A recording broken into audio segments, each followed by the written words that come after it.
Airtopen εδώ, στον κινηματικό σταθμό, στην ελεύθερη ραδιοφωνία. Είστε συντονισμένοι στους 106 και 7 στα FM και διαδικτυακά στο www.airtopen.com/radio. Εδώ στην εκπομπή Airtopen Πολιτισμός, απόψε στις 9. Στο μικρόφωνο η Χρύσα Αριάδνη Κουσελά και ο Σωτήρης Ομπότας. Σωτήρη, καλώς ήρθες. Καλησπέρα, Χρύσα. Καλεσμένος στην απόψινή εκπομπή ο διακεκριμένος συνταγματολόγος Γιώργος Κασιμάτης. Κύριε Κασιμάτη, καλώς ήρθατε. Καλώς σας βρήκα και πάλι και εύχομαι να διατηρηθεί αυτό το κανάλι και να μεγαλώσει πολύ όπως ήταν παλιά. Σας ευχαριστούμε πολύ. Την προηγούμενη φορά μας είχε υποσχεθεί ο κύριος Κασιμάτης, την προηγούμενη φορά που τον είχαμε φιλοξενήσει στην εκπομπή μας, τον Οκτώβριο, στις 19 Οκτωβρίου, με θέματα τα μνημόνια και τις πολιτικές των μνημονίων και των εκπροσώπων τους, ότι θα ξαναέρθει και κράτησε την υπόσχεσή του. Οπότε σήμερα έχουμε την τιμή να τον έχουμε πάλι κοντά μας. Σε λίγο θα σας πούμε και τον τίτλο της συζήτησής μας.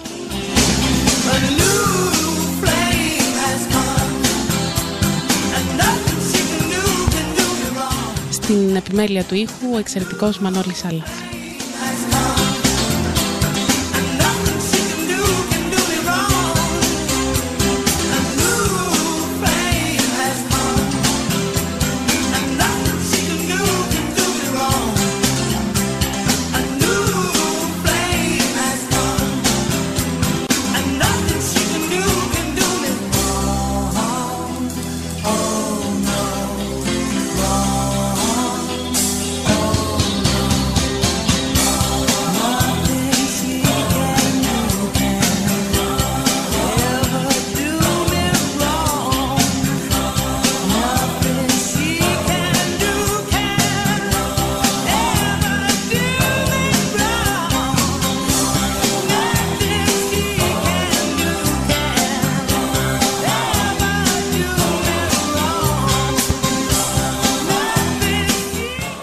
Κεντρικό θέμα της σημερινής μας εκπομπής, το Σύνταγμα της Ελλάδας. Να θυμίσουμε ότι την περασμένη Παρασκευή είχαμε καλεσμένο εδώ εκπρόσωπο από την Κίνηση Πολιτών, Πρωτοβουλία για Ριζική Συνταγματική Αλλαγή, τον Σταμάτη το Στεφανάκο, και είχαμε και εκπροσώπους που είχαμε μαζί τους τηλεφωνική σύνδεση από την Κίνηση Δημοκρατία και Δημοψήφισμα.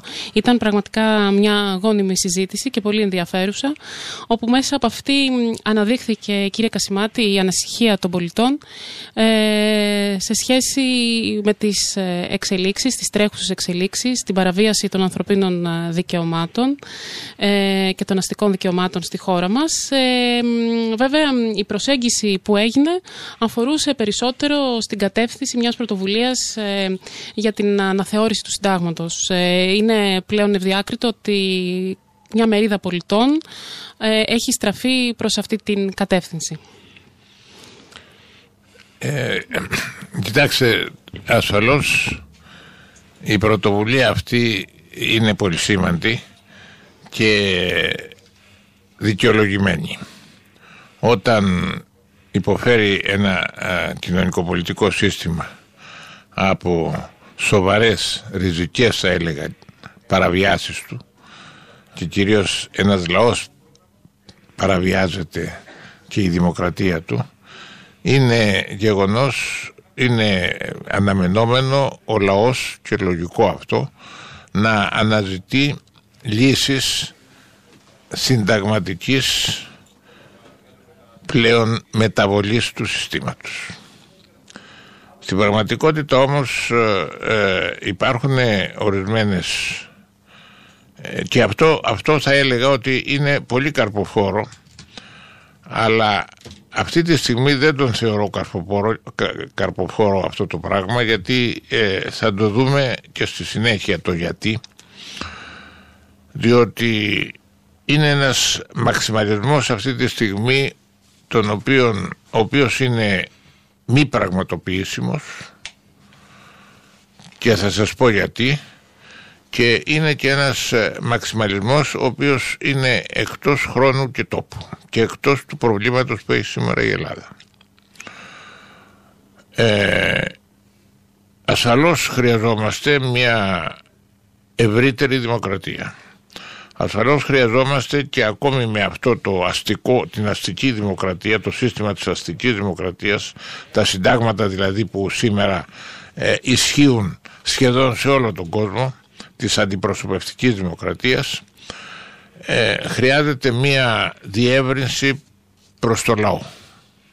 Μία διεύρυνση δημοψηφισματική, θα έλεγα, δημοψηφισματικής παρέμβασης του λαού. Και γιατί οι αντιπρόσωποι των λαών δεν έχουν εκφράσει τις πραγματικές θελήσεις μέχρι σήμερα του λαού. Αυτό είναι ένα ζητούμενο το οποίο πράγματι η ιστορία το επιβάλλει να το έχουμε. Σήμερα όμως έχουμε μια κατάφορη παραβίαση αυτής της αστικής δημοκρατίας όπως είναι σήμερα και των αρχών της. Έχουμε μια κατάφορη παραβίαση της εθνικής κυριαρχίας όλων των εθνικών κρατών και κυρίως της Ελλάδας κατάφορης και ολοφάνερης. Έχουμε μια παραβίαση της δημοκρατίας εδώ και αλλού επίσης κατάφορης και έχουμε και μια κατάφορη παραβίαση των θεμελιωδών ανθρωπίνων δικαιωμάτων. Και για αυτές όλες τις παραβιάσεις που συγκεντρώθηκαν σήμερα στο σώμα της Ελλάδας και τις ζει καθημερινά ο ελληνικός λαός, δεν οφείλονται στο Σύνταγμά μας. Απέναντία στο Σύνταγμα, όπως αυτό ισχύει σήμερα και ισχύει σε όλη την Ευρώπη και σε όλο τον κόσμο, τον δημοκρατικό κόσμο εννοώ, όχι στις μοναρχίες, το Σύνταγμα αυτό παραβιάζεται ασυστόλως και καθημερινά. Ποτέ δεν υπέστη η συνταγματική τάξη της αστικής δημοκρατίας τέτοια παραβίαση παρά μόνο στο διάστημα της επικράτησης του φασισμού σε ορισμένα κράτη όπως και σε εμάς και του εθνικού σοσιαλισμού. Τότε έγιναν πραγματικά οι ριζικές παραβιάσεις της αστικής δημοκρατίας και γι' αυτό ακριβώς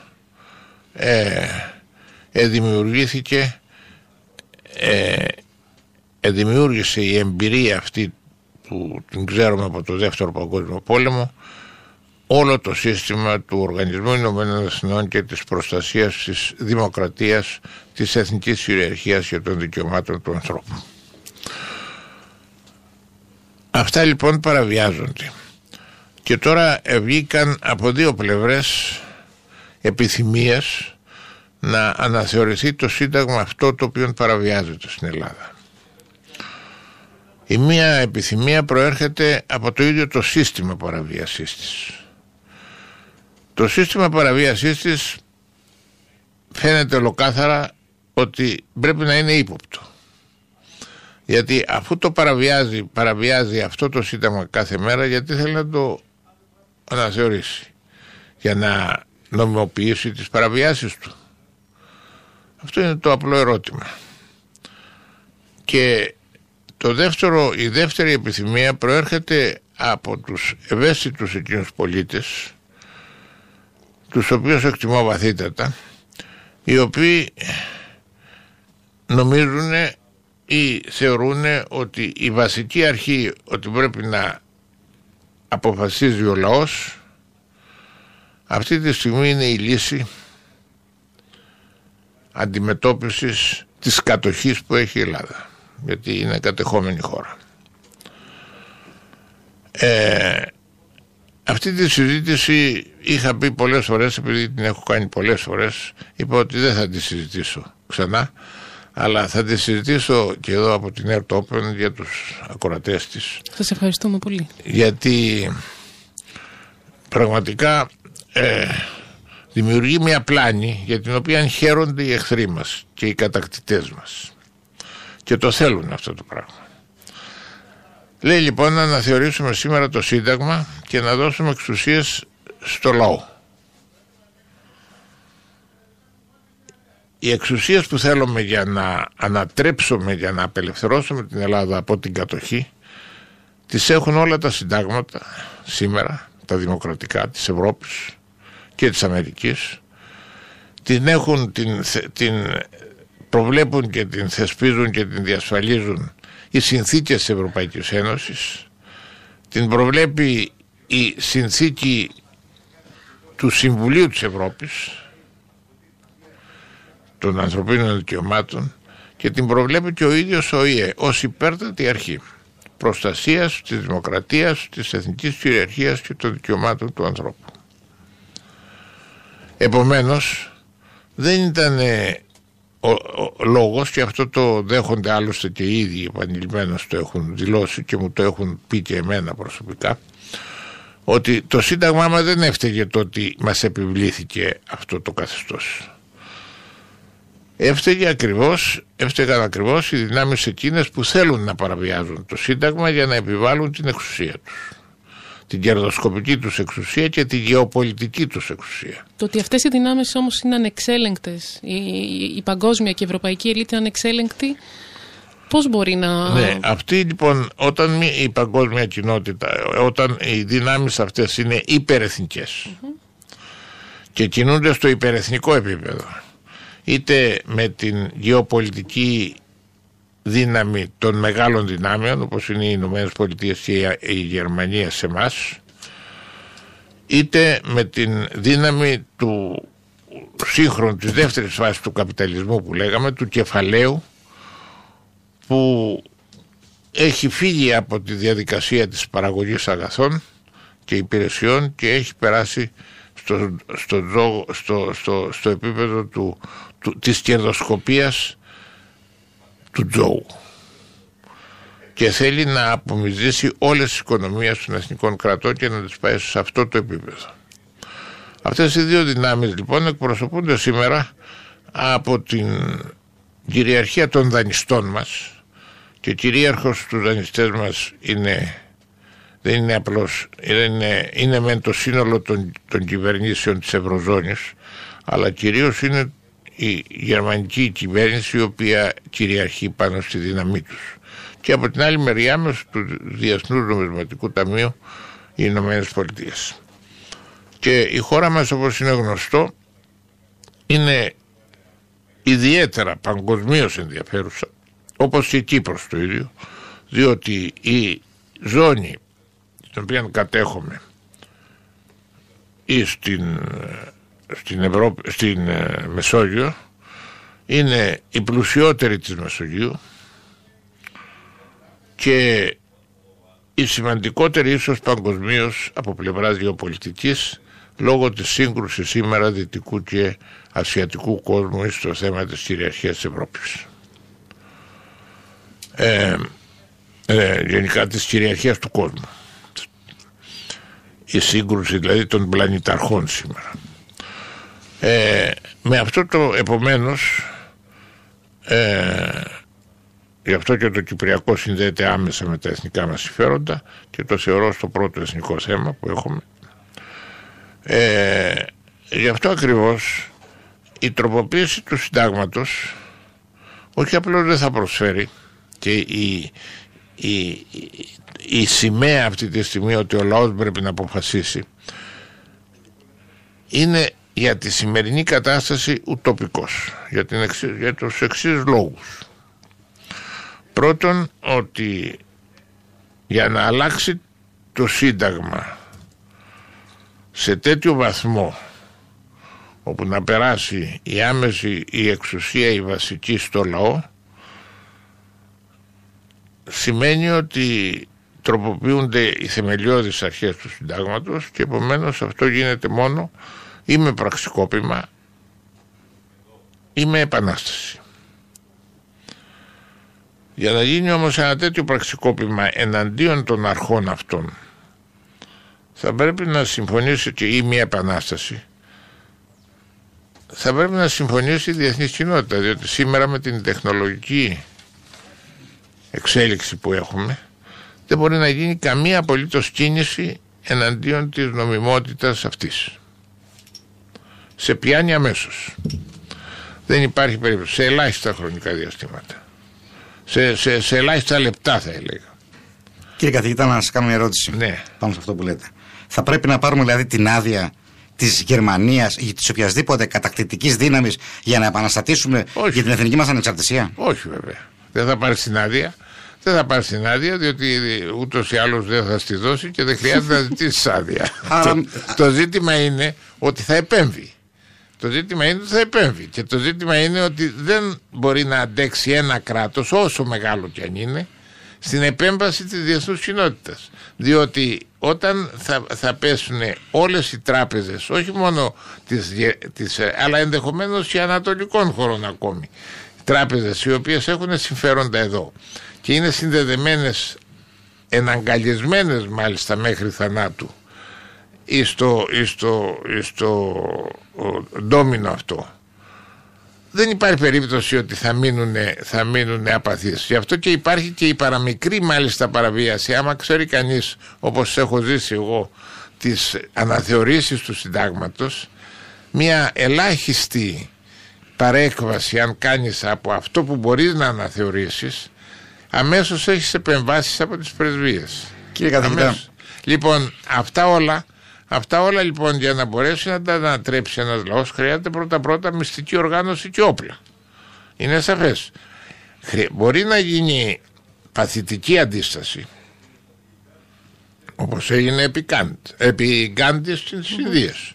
Αλλά η παθητική αντίσταση θα πρέπει να οργανωθεί πριν φτάσει στο αποτέλεσμα. Θα πρέπει δηλαδή να ξεκινήσει και να πιστεί ο λαός ότι πρέπει να την κάνει. Μέχρι σήμερα δεν έχω κανένα δείγμα. Έχω μάλιστα αντίθετα δείγματα και από την εμπειρία, ας πούμε, των προσπαθειών που κάναμε και με το Μίκη Θεοδωράκη με τις Πίθες, ότι δεν συγκεντρώνονται να κάνουν πράξεις παθητικής αντίστασης. Κανένας. Παθητική αντίσταση, συγγνώμη Σωτήρη, να το εξηγήσουμε λίγο και στον κόσμο. Ναι. Παθητική αντίσταση θα ήταν, ας πούμε, να μην πληρώνουμε. Ναι, δηλαδή αυτή τη στιγμή η αντίληψη αυτή ότι να δώσουμε την εξουσία στο λαό πηγαίνουμε με τον εξής τρόπο, γι' αυτό δεν το συζητάω. Να κάνουμε αυτό το μείζον κίνημα το οποίο θα πέσει όλη η οικουμένη επάνω μας και δεν κάνουμε το απλό, το καθημερινό της καθημερινής αντίστασης που οφείλουμε να κάνουμε απέναντι στην πατρίδα. Δηλαδή να σαμποτάρουμε, παραδείγματος χάρη, μια ξένη επένδυση.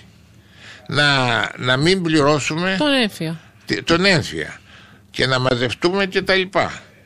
Καλέστε, γιατί έχω εμπειρίες σε αυτό, καλέστε 100 ή 50 ή 200 ανθρώπους που έχουν να σας δώσουν, να μην πληρώσουν τον έμφυα και να σας δώσουν τα εκαθαριστικά τους και τα χαρτιά της εφορίας να τα κρατάτε εσείς. Κύριε Κασιμάτη, αυτό που λέτε και αυτό που καταλαβαίνω είναι ότι το σύνταγμά μας είναι ένα δυνατό σύνταγμα. Ναι. Αυτή τη στιγμή παραβιάζεται κατάφορα.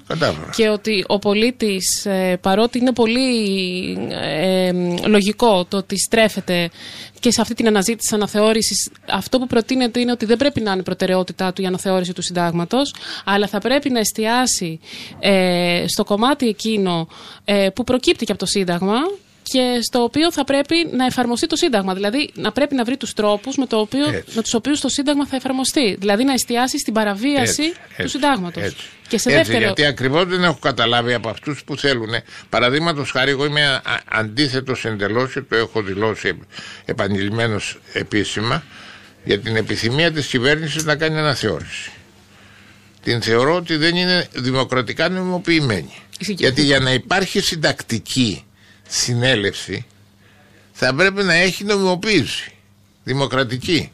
Δεν μπορεί να ξεκινήσει ακόμη ένα κίνημα εάν δεν πιάσει την συντριπτική πλειοψηφία του ελληνικού λαού. Επομένως και το κίνημα που λέμε να δώσει εξουσία στο λαό χρειάζεται πρώτα να είναι σαφής η δράση του ως δημοκρατικά νομιμοποιημένη. Το ίδιο λοιπόν και λέω και σε αυτούς, αφού εσείς παραβιάζετε το Σύνταγμα καθημερινώς, τι θέλετε να αναθεωρήσετε? Αποκαταστήστε πρώτα την ελευθερία του ελληνικού λαού, αποκαταστήστε την εθνική κυριαρχία. Δεν θα το κάνουνε. Όχι. Και μετά ελάτε να το θεωρήσετε. Λοιπόν, εάν πούμε εμείς, παραδείγματος χάρη ο λαός, μπορούμε να φτιάσουμε μια οργάνωση στην οποία συμμετέχω ευχαρίστως από την πρώτη στιγμή.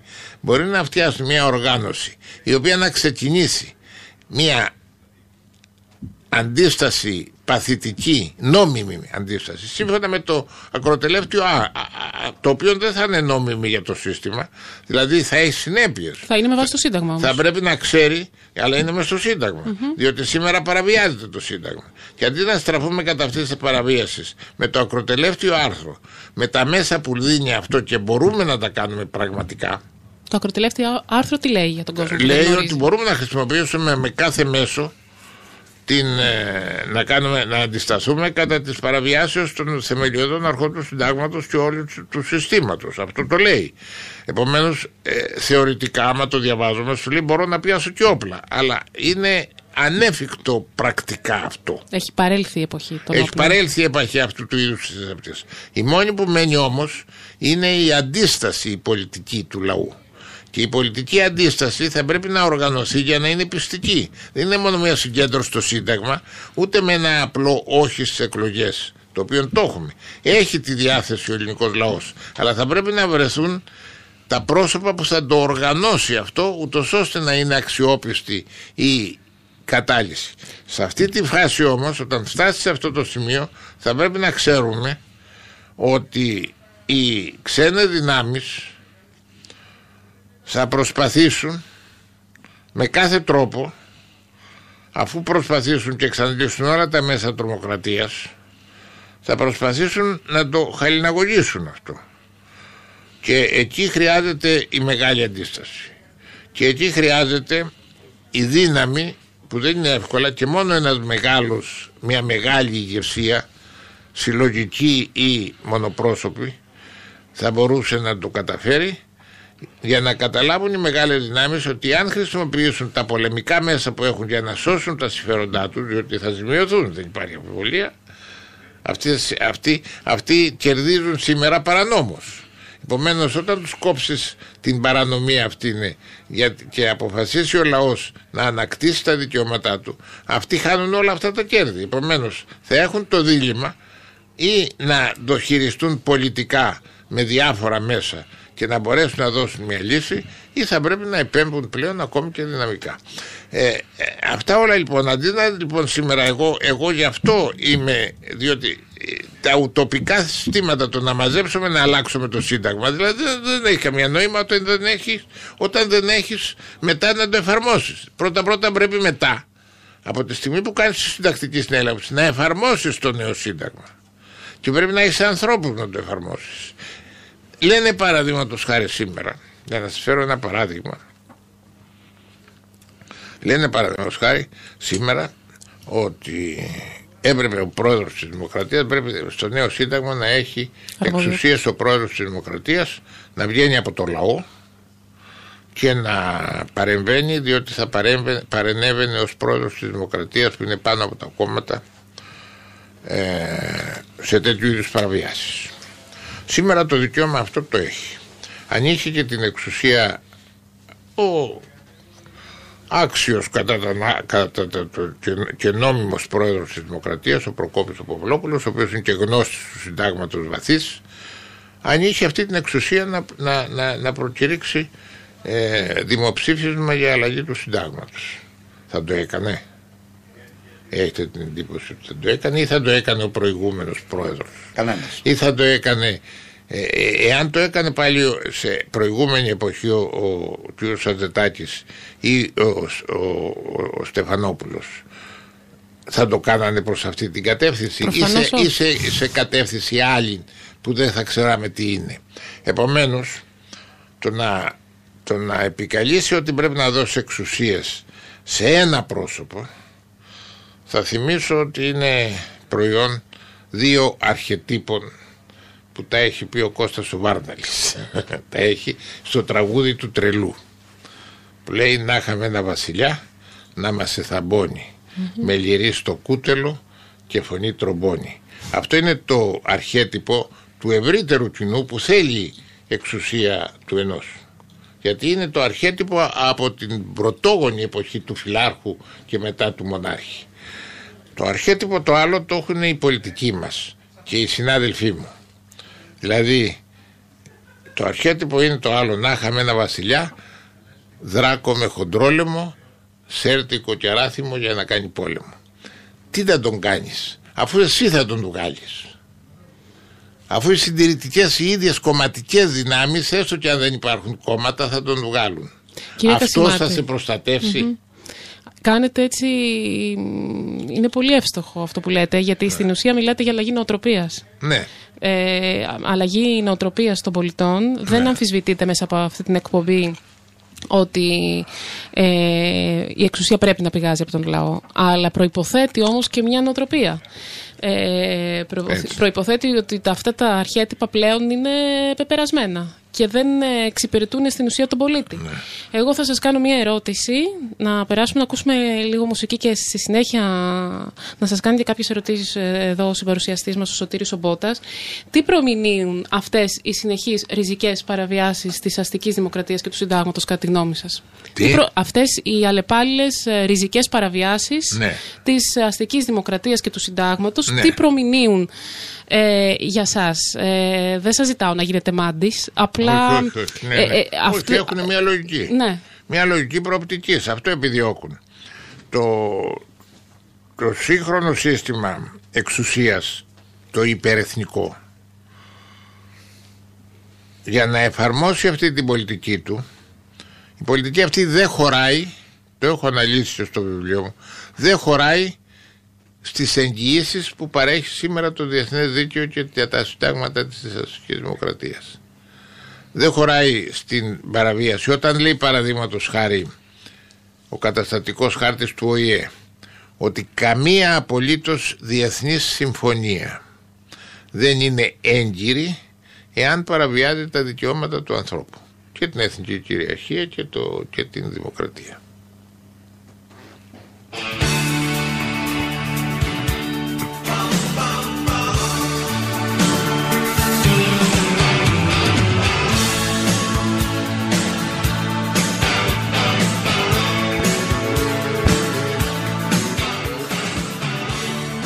Και στις συνθήκες της Ευρωπαϊκής Ένωσης και σε όλα τα συντάγματα της Ευρώπης και της Αμερικής.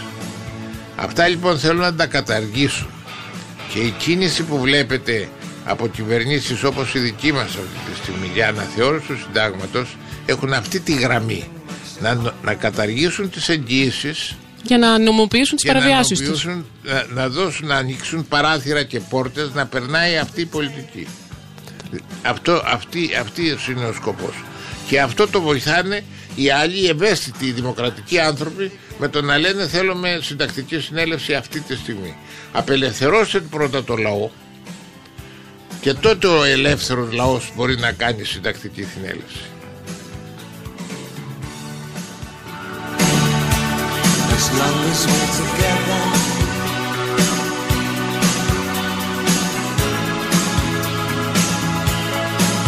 Can go to hell.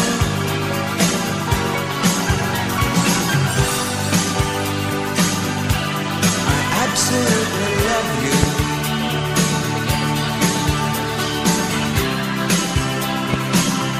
But the absolute begins.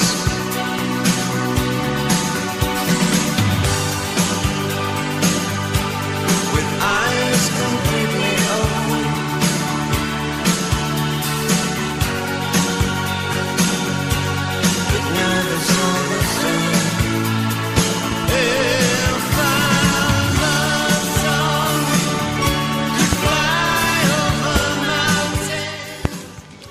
Να καλησπερίσουμε τον Παναγιώτη από Χαλκίδα που ακούει την εκπομπή μας και θέλει να κάνει κάποια παρέμβαση. Κύριε Παναγιώτη, καλησπέρα. Ναι, με ακούτε? Ναι, καλησπέρα. Είμαι ο Παναγιώτης από τη Χαλκίδα. Καλησπέρα στον κύριο καθηγητή. Θα ήθελα να θέσω παρακαλώ μια ερώτηση. Κύριε καθηγητά, πείτε μας, από τότε που υπογράψανε τη Δανειακή Σύμβαση, μάλλον όχι δεν την υπογράψανε, το μνημόνιο, από τότε που άρχισε να εμφανίζεται το 2010, έχουμε την καραμέλα του πολιτικού συστήματος και κυρίως του Πρόεδρου της Δημοκρατίας, του πρώην Πρόεδρου της Δημοκρατίας, ο οποίος ισχυριζόταν ότι έπρεπε να υπογραφεί γιατί δεν υπήρχε άλλη οδός. Από ό,τι γνωρίζω τώρα, επειδή οι εξουσίες του Προέδρου της Δημοκρατίας έχουν περιοριστεί αρκετά,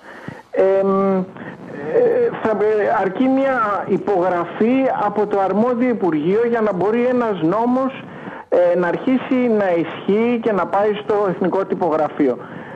Αν ο Πρόεδρος της Δημοκρατίας δεν το είχε υπογράψει, δεν θα μπορούσε και πάλι να είναι ο νόμος του κράτους. Αυτό το θεωρώ ότι αφενός, εντάξει, θα μπορούσε πάντα να γίνει, γιατί αυτό επιθυμούσαν οι δανειστές, αλλά ταυτόχρονα δεν θα δημιουργούσε και ένα σκάνδαλο ότι ο Πρόεδρος τέλος πάντων δεν το υπογράφει.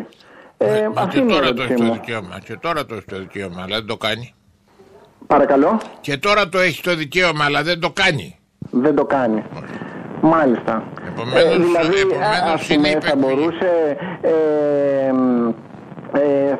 δηλαδή δεν θα μπορούσε να δημιουργήσει, ας πούμε, μια αίσθηση ότι ο Πρόεδρος δεν υπογράφει, παρόλα αυτά γίνεται νόμος. Ναι, γι' αυτό δεν το υπογράφει και σήμερα. Γι' αυτό το υπογράφει και σήμερα και το συμφωνεί τελικά. Μάλιστα. Γι' αυτό δεν είναι εγγύηση αυτό. Αυτό είναι εγγύηση, αντί να αναζητάτε. Ήθελα να ρωτήσω αν τέλος πάντων με αυτά που μας λένε όλο αυτό τον καιρό μπορούμε να, ότι τελικά υπήρχε λύση και δεν την εφαρμόζανε γιατί είχαν βάλει στόχο. Ναι, ακριβώς αυτό είναι. Αυτό ακριβώς είναι. Είχαν βάλει στόχο. Γι' αυτό όλα αυτά, εάν τα λέμε ότι πρέπει να αλλάξει, τους βοηθάμε. Αυτό το θέλουμε. Εμείς πρέπει να αντισταθούμε σε αυτά τα οποία είναι παράνομα. Μάλιστα. Εντάξει, σας ευχαριστώ πολύ. Αυτό θέλω να ρωτήσω. Γεια σας. Καλό σας βράδυ. Να είστε καλά. Γεια σας. Σωτήρη. Κύριε καθηγητά, κανένας λαός δεν παίρνει από κανέναν την άδεια για να ζητήσει την ελευθεριά του και την εθνική του ανεξαρτησία. Το άρθρο 28, που είμαστε οι μοναδικοί το 1975, τον Ιούνιο, που το είχαμε συμπεριλάβει στο Σύνταγμά μας, δεν υπήρχε μέχρι τότε σε άλλα ευρωπαϊκά συντάγματα, μας έδινε τη δυνατότητα από τότε, ως παρασκευαστή, για να μπούμε στην ΕΟΚ, το δικαίωμα να παραχωρήσουμε την εθνική μας ανεξαρτησία. Όχι ακριβώς έτσι. Έδινε να παραχωρήσουμε μόνο ορισμένες αρμοδιότητες από τις. Έστω και αυτό. Δύναμε. Αυτό επιτρέπεται γενικώς. Όλες οι διεθνείς συμβάσεις και από τον ΟΗΕ επιτρέπεται να παραχωρήσει ορισμένες. Όπως παραχωρούν σαν όλες οι κυβερνήσεις ανέκαθεν στους συμμάχους τους να εγκαθιστούν μέσα και ακόμη και βάσεις. Αυτές θα συμφωνήσω ότι είναι όροι αστικής δημοκρατίας. Ναι. Μια αστική δημοκρατία η οποία δυστυχώς δεν έχει την αμεσότητα ο λαός. Και τι εννοώ. Όποιος θέλει να πάρει ουσιαστικά την ελευθεριά του, δεν περιμένει με τίποτα να του δώσουν την άδεια οι Γερμανοί κατακτητές, οι Γάλλοι οικονομικοί κατακτητές ή οποιοδήποτε άλλος δεσμεύει την Ελλάδα. Αλλά τι να κάνει. Οι Λαμπράκηδες, ο Πέτρουλας και ο Παναγούλης είναι πάντα στη συνείδηση ενός λαού. Χωρίς αυτό να σημαίνει ότι πάμε για λαϊκή επανάσταση ή οπλική επανάσταση ή εξέγερση, γιατί πρακτικά θέλω να πρακτικά μπορούμε να περάσουμε σε ένα ευρύτερο μέτωπο ή να καλέσουμε σε αποχή, αν θέλετε, ευρύτερου μετώπου το λαό να αγνοήσει αυτό το καθεστώς, ευρύτερη αποχή. Και δεν μπορούμε να ψάχνουμε, το έχετε πει και εσείς ο ίδιος, δεν μπορούμε να ψάχνουμε την νομιμότητα για να πάμε στον αγώνα. Είναι εύλογο ότι θα πρέπει να υπάρξει στάση πληρώμων, θα πρέπει να υπάρξει από τον ίδιο το λαό, να απομακρυνθούμε από τα προϊόντα που μας βομβαρδίζουν, είτε είναι γερμανικά, είτε είναι ξένα, είτε είναι από ξένα γκοτζόρτζια, να ενισχύσουμε την ελληνική οικονομία και να αγνοήσουμε τις εντολές των ξένων. Μόνο έτσι. Αυτό λέω κι εγώ. Σωτήρη, νομίζω ότι ο κύριος Κασιμάτης αυτό που λέει είναι ότι υπάρχει όμως και νομιμότητα σε αυτή τη διαδικασία. Δηλαδή, σαν επιπλέον όπλο στους λαούς. Αυτό το επιβάλλει το Σύνταγμα. Αυτό μας δίνει το δικαίωμα και το επιβάλλει σαν υποχρέωση στον Έλληνα πολίτη, αυτό που λέτε. Είναι κάτι που δυστυχώς όμως λόγω των πολλαπλών κινημάτων και των διαρρέσεων στη βάση του λαού δεν τον αφήνει να το εφαρμόσει. Επομένως είναι θέμα λαού, οργάνωση του λαού. Είναι θέμα οργάνωσης. Ναι. Κύριε Κασιμάτη, υπάρχει τελευταία μια έντονη συζήτηση γύρω από τον τρόπο που διεξάγονται τα δημοψηφίσματα στην Ελβετία. Ναι. Και στην Ιταλία σε δεύτερο επίπεδο. Υπάρχουν λοιπόν άνθρωποι που και από την Πρωτοβουλία για Ριζική Συνταγματική Αλλαγή, που εύλογα χρησιμοποιούν την Ελβετία σαν πρότυπο, από την άποψη ότι οι πολίτες μπορούν και συμμετέχουν άμεσα και μπορούν και ζητάνε να γίνει δημοψήφισμα. Ποια είναι η γνώμη σας γι' αυτό και κατά πόσο πιστεύετε ότι θα μπορούσε να εφαρμοστεί αντίστοιχα και σε ένα δικό μας σύνταγμα? Επανειλημμένα έχω υποστηρίξει ότι η αντιπροσωπευτική δημοκρατία θα πρέπει να διευρυνθεί προς με θεσμούς άμεσης δημοκρατίας, με θεσμούς, προσέξτε, και όχι σε άμεση δημοκρατία, αλλά με θεσμούς, όπως είναι το δημοψήφισμα, και μάλιστα το δημοψήφισμα όχι μόνο το εγκριτικό, ας το πούμε, το να εγκρίνει κανείς κάτι που έχει αποφασίσει η κυβέρνηση να μην εγκρίνει, αλλά και το ψήφισμα πρωτοβουλίας και νομοθετικής και αναθεωρητικής. Αυτό είναι καλό. Δηλαδή τα δημοψηφίσματα σήμερα στις άλλες χώρες πλην της Ελβετίας υπάρχουν δημοψηφίσματα σε ορισμένες χώρες, όπως στην Ιταλία, νομοθετικής πρωτοβουλίας. Δηλαδή κάτι βλέπει κανείς, όπως παραδείγματος χάρη ήταν η απαγόρευση φερειπίν των διαζυγίων από την Καθολική Εκκλησία, μπορούσε να τεθεί σε δημοψήφισμα. Το μνημόνιο θα μπορούσε να τεθεί αντίστοιχα στην Ελβετία? Και το μνημόνιο θα μπορούσε να τεθεί η έγκρισή του σε δημοψήφισμα. Το να αλλάξει όμως, να αναθεωρήσεις το Σύνταγμα, αυτό το έχει μόνο η Ελβετία αυτή τη στιγμή. Και αυτό είναι ένα άλλο σύστημα δημοκρατίας. Είναι όπως είναι το προεδρικό, είναι το κοινοβουλευτικό το δικό μας, το οποίο πρέπει να ακολουθήσει και τα δύο αναθεωρητική διαδικασία που προβλέπει το ίδιο το Σύνταγμα, και το Σύνταγμα της Δημοκρατίας της Ελβετικής, σύστημα κυβερνώσας βουλής που το λένε ήδη με διάφορους τρόπους, και εκεί μπορεί και να ζητήσει την αναθεώρηση, όπως και το έχει κάνει. Δεν μπορεί και εκεί να αλλάξει βέβαια το σύστημα ο λόγος. Δηλαδή δεν μπορεί τη δημοκρατία την αστική να την κάνει, ξέρω εγώ, σοσιαλιστικό σύστημα τύπου της μαρξιστικής θεωρίας, ας πούμε, ή ακόμη χειρότερα της σταλινικής θεωρίας, της μετέπειτα λενινιστικής και του υπαρκτού σοσιαλισμού. Αυτό δεν επιτρέπεται πουθενά. Αυτό μόνο με επανάσταση γίνεται. Επομένως συμφωνώ ότι θα έπρεπε να έχει μια πρωτοβουλία ο λαός να μπορεί να κάνει αναθεώρηση. Η αναθεώρηση όμως αυτή περιορίζεται μόνο σε μη θεμελιώδεις διατάξεις. Το ίδιο συμβαίνει και στην Ελβετία, περιορίζεται σε μη θεμελιώδεις διατάξεις? Όχι, λέω εκεί μπορεί να γίνει και εκεί μπορεί να. Όχι, σε θεμελιώδεις εκεί. Η θεμελιώδη διατάξη είναι το σύστημα. Δηλαδή δεν μπορεί να αλλάξει την αστική δημοκρατία. Υπάρχει κάποια ανώτερη αρχή στην Ελβετία που να ακυρώσει την απόφαση ενός δημοψηφίσματος? Βεβαίως, υπάρχει το Ομοσπονδιακό δικαστήριο. Άρα μπορεί ο λαός να ζητήσει να προκαλέσει δημοψήφισμα και η απόφαση του λαού να μην ληφθεί υπόψη? Ναι, βέβαια, μπορεί άμα είναι αυτό. Αλλά τέτοιο πράγμα πρέπει να σας πω ότι είναι ούτως ή άλλως ιστορικά ουτοπικό, διότι ποτέ ένας λαός δεν ζήτησε να αλλάξει το σύστημά του. Ποτέ. Ακόμη και σε πλήρη δημοκρατία δηλαδή δεν το ζητάει, διότι ο λαός είναι δεμένος με τα καθημερινά του συμφέροντα και με την καθημερινή του ζωή και δεν θυσιάζει τη ζωή του για τις επόμενες γενιές. Έτσι απλά να πεις γυρίζω ένα διακόπτη στο θεσμικό σύστημα και αλλάζω το σύστημα. Να πει δηλαδή ποτέ δεν υπάρχει περίπτωση ούτε η φεουδαρχία αλλά ούτε και το αστικό σύστημα να πει ότι αλλάζω το σύστημα και καταργώ το σύστημα ιδιοκτησίας ή οικονομικής ελευθερίας. Αυτό δεν θα το κάνει ποτέ. Γιατί σου λέει δεν πάω εγώ και τα λεφτά μου που έχω στην τράπεζα και σήμερα έχει δεθεί ο λαός ακόμη περισσότερο μέσω της τραπεζικής του δέσμευσης. Και αυτό κάνει κάθε μέρα συνεχώς το σύστημα. Να μας δεσμεύει με την τράπεζα.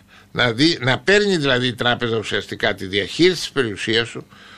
Και ακόμη σήμερα καταργεί και τα μετρητά. Η κατάργηση των μετρητών με ηλεκτρονικό σώμα σημαίνει ότι περιέρχεσαι στην κυριαρχία του ιδιωτικού κεφαλαίου πλέον, του τραπεζικού χρηματοπιστωτικού και όχι του κράτους. Προφανώς. Λοιπόν, όλο αυτό το ζήτημα δεν το αλλάζει ο λαός με θέληση και γι' αυτό και δεν έχει επικρατήσει ποτέ σε κανένα σύνταγμα. Αν με ένα μαγικό ραβδάκι. Αν με ένα μαγικό ραβδάκι αυτή τη στιγμή η Ελλάδα είχε βγει από τα μνημόνια, ναι. Είχαμε περάσει βέβαια όλη αυτή την εμπειρία, ήμασταν καλά, ήμασταν στη φάση που είναι η Ισλανδία, που αρνήθηκαν να πληρώσουν το χρέος, αφήσαν τις τράπεζες να χρεοκοπήσουν. Ο πρώην Πρωθυπουργός οδηγήθηκε στο δικαστήριο, κατηγορούμενος για αμέλεια κατά τη διάρκεια της ερωτικής οικονομικής κρίσης του 8 κτλ. Και σας καλούσαμε να σας ρωτήσουμε, κύριε Κασιμάτη, μετά από όλη αυτή την οδυνηρή εμπειρία στη χώρα, τι θα αλλάζατε στο Σύνταγμα ώστε να μην επαναληφθεί αυτή η κατάσταση. Πέρα από ότι αντιλαμβάνομαι σε αυτά που λέτε ότι το πρόβλημα δεν είναι στο Σύνταγμα, είναι στη βούληση και στην εξουσία που έχουν οι άνθρωποι που αποφασίζουν, που έχουν ξεπεράσει το Σύνταγμα. Ωστόσο, θα βρίσκατε κάτι μέσα στο Σύνταγμα μετά από όλη αυτή την εμπειρία και με την εξέλιξη των πραγμάτων. Θα βρίσκατε κάτι μέσα στο Σύνταγμα που κατά τη γνώμη σας ίσως θα έπρεπε να αλλάξει? Κοιτάξτε να δείτε. Νομίζω ότι οι προτάσεις τις οποίες έχει να κάνει κανείς είναι πολύ περιορισμένες. Είναι, όπως είπα, ότι θα έδινα μια μεγαλύτερη εξουσία στο λαό τους ώστε να υπάρχει ο έλεγχος με τα δημοψηφίσματα. Είναι μια πολιτική παρέμβαση πολύ σημαντική. Δηλαδή πάντοτε θα είχα το κριτήριο τη δημοκρατική αρχή. Καμία άλλη αρχή. Δεν υπάρχει άλλη. Αυτό το οποίο είπε από την εποχή του ο Αριστοτέλης, από την εποχή της αρχαιότητας, ότι εάν δεν αποφασίζει οι πολλοί απέναντι στους λίγους και αν η πολιτική ελευθερία δεν έχει πλήρη εξάρτηση από την αρχή της ισότητας, δηλαδή για να έχω πολιτική ελευθερία πρέπει να έχω και την κοινωνική δύναμη ίση με όλους τους άλλους για να μπορέσω να κάνω κάτι. Επομένως, άλλα δεν μπορεί να πεις. Επομένως, για να προσεγγίσεις προς αυτή την κατεύθυνση έχεις μόνο να δώσεις πολλά δικαιώματα περισσότερα στο κοινωνικό σύνολο. Δηλαδή έχουμε τα δημοψηφίσματα, έχουμε τα όργανα κοινωνικού ελέγχου, τα οποία μπορούσαμε να τα θεσμοποιήσουμε. Είχε γίνει μια προσπάθεια στην δεκαετία του 80 να έχουμε κοινωνικό έλεγχο των επιχειρήσεων, της παραγωγής κτλ, ούτως ώστε να μην εκτρέπεται μόνο στους κερδοσκοπικούς σκοπούς. Να έχουμε έναν κοινωνικό έλεγχο της κατανάλωσης, διότι έχουμε κατανάλωση η οποία αφαιρεί από τον άνθρωπο τη σκέψη και το όραμα και δημιουργεί το τρέξιμο για να ικανοποιήσεις άχρηστες ανάγκες. Επίπλαστες. Λοιπόν, όλα αυτά προς αυτή την κατεύθυνση μπορείς να βάλεις. Αλλά για να αλλάξω και να πω ότι η δημοκρατία δεν είναι καλή, αυτό δεν θα το έκανα ποτέ. Δεν θα το κάνετε ποτέ. Δεν έχω το δικαίωμα. Δεν έχει το δικαίωμα ούτε ο λαός. Νομίζω ότι δεν είναι αυτό βέβαια το διακύβευμα. Ούτε ο λαός, διότι η δημοκρατία είναι θέμα διαχρονικό, είναι θέμα και των επόμενων γενιών. Και δεν μπορεί να έρθει ένα λαός, ξέρεις, αποφασίζω να χειρίζω στην απόλυτη μοναρχία. Αυτό έχει γραφεί και θεωρητικά και επιστημονικά κτλ. Σωτήρη. Κύριε καθηγητά, αναφερθήκατε στον Βάρναλη. Σαν σήμερα 16 Δεκεμβρίου ο Βάρναλης έφευγε για τη χώρα των αθανάτων Ελλήνων. Και πρέπει κάποια στιγμή, θεωρώ, ο Έλληνας να ξυπνήσει για να μην είναι το ψώνιο, όπως έλεγε ο Βάρναλης, ναι, και να αναλάβει τις ευθύνες και την τύχη του. Ναι. Αυτό φυσικά δεν μπορεί να γίνει με την παλιά κομματική νοοτροπία, δικιά μου άποψη. Και η δημοκρατία δεν χρειάζεται προσδιορισμούς. Η δημοκρατία είναι δημοκρατία. Για να προσδιορίσουμε το ξύλο δεν χρειάζεται να πούμε ξύλινο ξύλο. Ή για να προσδιορίσουμε το σίδηρο δεν μπορούμε να πούμε σιδερένιο σίδηρο. Η δημοκρατία έχει ένα προσδιορισμό. Τον Έλληνα πολίτη. Ναι. Ή γενικώς τον πολίτη. Κάθε πολίτη, ναι. Κάθε πολίτη. Άρα είναι στο θέμα πλέον των πολιτών να σκεφτούν για το τι θέλουν και πώς μπορούν να ορίσουν τη δημοκρατία που τους πρέπει. Εγώ δεν έχω να πω τίποτα άλλο. Σας ευχαριστώ. Εγώ ήθελα βέβαια να γυρίσω λίγο πάλι καθώς η εκπομπή μας πλησιάζει προς το τέλος της. Από ό,τι κατάλαβα με αυτά που έχετε πει μέχρι τώρα, Αυτή η τάση που υπάρχει από κάποιους πολίτες δεν είναι μόνο από τους πολίτες, είναι και μια τάση που υπάρχει από αυτούς που έχουν καταχραστεί την εξουσία και έχουν παραβιάσει απανωτά το Σύνταγμα και την αστική δημοκρατία για αυτό το αίτημα για αναθεώρηση του Συντάγματος, οπότε έχει δύο πόλους. Τι θα μπορούσατε όμως να πείτε εσείς αυτή τη στιγμή? Η μία πρόταση που κάνατε είναι να γίνει ένα μέτωπο καθημερινής αντίστασης που θα είναι ένα μέτωπο απάντησης στην παραβίαση του Συντάγματος και στα θεμελιώδη δικαιώματα του ανθρώπου. Βέβαια αυτό είναι πολύ επώδυνο και πολύ μακροπρόθεσμο. Δεν είναι κάτι το οποίο θα αλλάξει από τη μια μέρα στην άλλη. Τι θα μπορούσατε όμως να προτείνετε αυτή τη στιγμή στα κινήματα να προτείνουν παραπάνω, γιατί να αγωνιστούν? Βλέπετε κάποια δύναμη αυτή τη στιγμή στη χώρα που θα μπορούσε να συγκεντρώσει αυτούς τους ανθρώπους προς αυτή την κατεύθυνση? Κοιτάξτε, η δύναμη υπάρχει. Η δύναμη υπάρχει και το έχει αποδείξει και είναι ήδη και εξεφράστηκε θεσμικά με το όχι. Ο ελληνικός λαός δεν θέλει αυτό το καθεστώ της εξάρτησης. Απλώς χρειάζεται μια πολιτική κινητοποίηση. Και η πολιτική κινητοποίηση χρειάζεται και ανθρώπους με ηγετικό όραμα. Ηγετικό όραμα δεν εννοώ για την εξουσία. Εννοώ για να οδηγήσει τον λαό στην απελευθέρωσή του. Ηγετικό όραμα είναι να έχει το όραμα της δημοκρατίας, όπως είπε και ο Στέλιος. Λοιπόν, αυτό το όραμα χρειάζεται πολιτικές προσωπικότητες.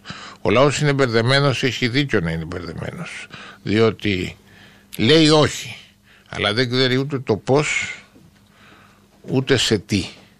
Γιατί σήμερα ο εχθρός δεν είναι με όπλα να τον βλέπουμε, δεν είναι με τη γερμανική μπότα, αλλά είναι με το οικονομικό σύστημα και το σύστημα παγίδευσης και ακόμη χειρότερα με το σύστημα πλήσεως εγκεφάλου που κάνουν τα μέσα μαζικής ενημέρωσης. Ήταν πολύ πιο ελεύθερος ο λαός στην κατοχή που δεν είχαμε ακόμη τα μέσα μαζικής ενημέρωσης που έχουμε σήμερα. Τότε ήταν ελεύθερος και έκανε μέτωπο εναντίον των Γερμανών.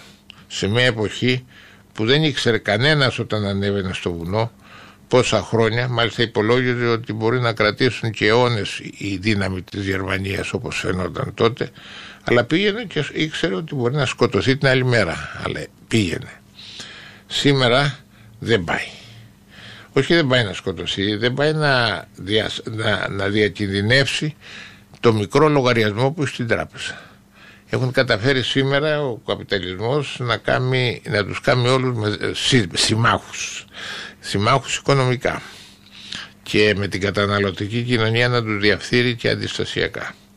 Χρειάζεται λοιπόν μια δύναμη η οποία θα πρέπει να κινήσει αυτό το όχι, ενώ το έχουμε μέσα οι Έλληνες. Οι ευρωπαϊκοί λαοί δεν έχουν ακόμη το όχι μέσα τους.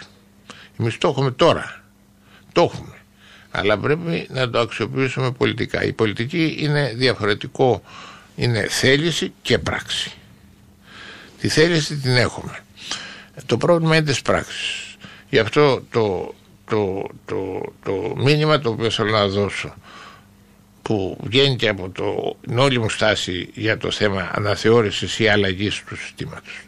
Έχουμε πάρα πολλά σημαντικά όπλα από αυτό το σύστημα που έχουμε. Γιατί αυτή τη στιγμή ο καπιταλισμός και ο ιμπεριαλισμός της γεωπολιτικής βουλημίας των μεγάλων δυνάμεων τρώει τις άρκες του. Αυτό είναι σαφές. Δηλαδή όταν έρθει σε κρίση ένα σύστημα τελική, και εγώ πιστεύω ότι αυτή η κρίση είναι τελική, αλλά όταν λέμε τελική δεν εννοούμε ότι αύριο θα αλλάξει το σύστημα, μπορεί να περάσουν και 100 χρόνια. Είναι στην τελευταία φάση. Ναι, μπαίνει στην τελευταία φάση μετάβασης. Σε αυτή τη φάση αρχίζει και τρώει τις άρκες του. Το ίδιο το είχε κάνει από την αρχή της αναγέννησης και ο φεουδαχισμός. Έκανε τα λάθη εκείνα που έτρωγε το ίδιο στον εαυτό του. Λοιπόν, από εκεί και πέρα αρχίζουν να το καταλαβαίνουν. Πρέπει να αξιοποιήσουμε λοιπόν αυτά τα όπλα τα οποία έχει το ίδιο το σύστημα. Αυτό είναι ο αποτελεσματικός. Το να αναζητούμε οράματα τα οποία δεν μπορούν να πραγματοποιηθούν, τους βοηθάμε.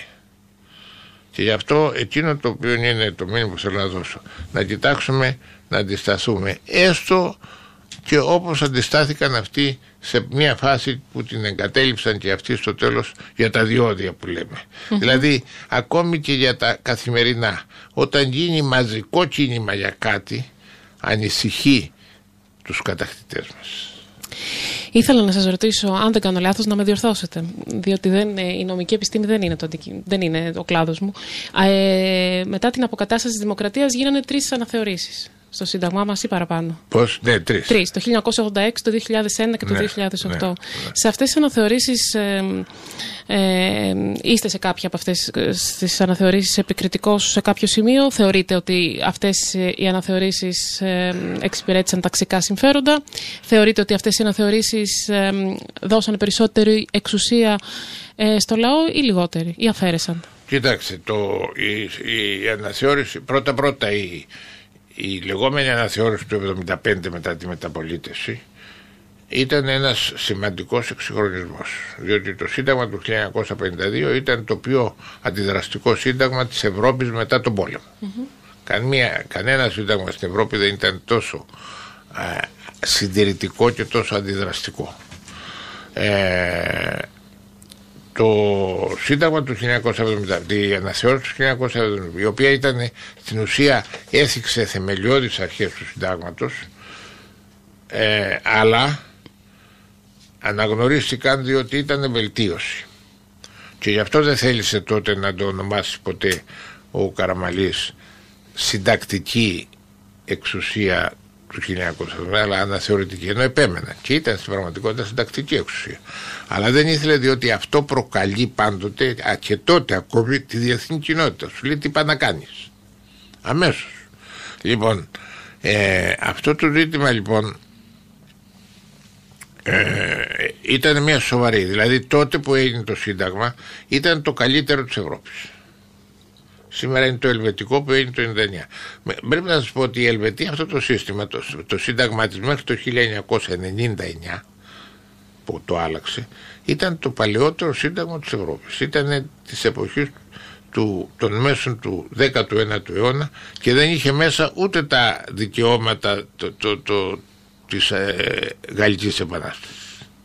Μία ελευθερία είχε, ελευθερία εμπορίου και βιομηχανίας, η οποία από εκεί έβγαλε την ερμηνεία όλων των άλλων και τα εφάρμοσε. Αλλά θέλω να πω ότι αυτή ήταν μια καλή προσπάθεια. Έπρεπε να γίνει περισσότερο με περισσότερη υπομονή. Εμείς τότε ανυπομονούσαμε ως νέοι και την επικρίναμε, αλλά είχε δίκιο ενδεχομένως, διότι έπρεπε να τελειώσει, γιατί υπήρχε άμεσος κίνδυνος υποτροπής της Χούντας. Το δεύτερο είναι του 86. Πιστεύω και το πιστεύω ακράδαντα, εκεί ήμουν πρωτεργάτης, είχα κάνει το σχέδιο εγώ, είναι ότι ανεξάρτητα για τους λόγους για τους οποίους προκηρύχθηκε, πάντα πρέπει να σας πω ότι οι αναθεωρήσεις στην Ελλάδα δυστυχώς, εκτός από την Ελβετία, σε όλες τις χώρες γίνεται, αλλά ιδίως στην Ελλάδα προσπαθούν και να εξυπηρετήσουν και κομματικά συμφέροντα. Ναι.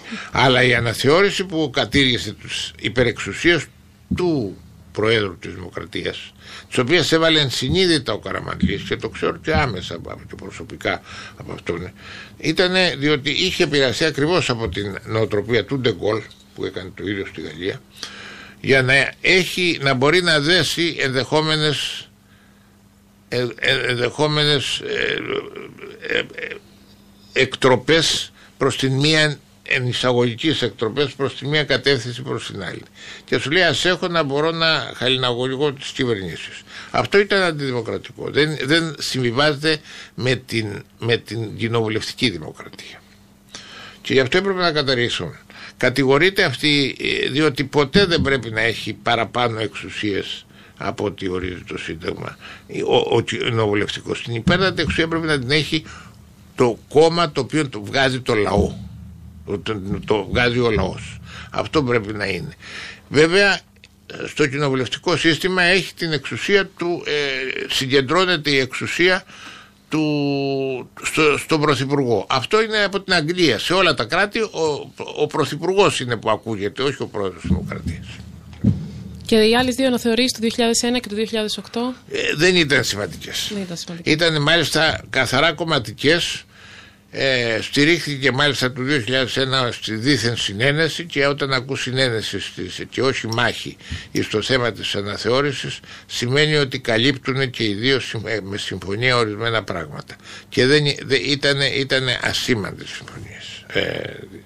Αναθεωρήσεις. Αναθεωρήσεις. Αλλά είναι λίγο απογοητευτικό να είναι κομματικές οι αναθεωρήσεις. Ναι, για τη δημοκρατία μιας χώρας. Ναι. Κύριε Κασιμάτη, αυτή η εκπομπή έφτασε στο τέλος της. Προσωπικά να σας ευχαριστήσω για την τιμή που μας κάνετε εδώ στην Ερτόπεν και στην εκπομπή Ερτόπεν Πολιτισμός με την παρουσία σας.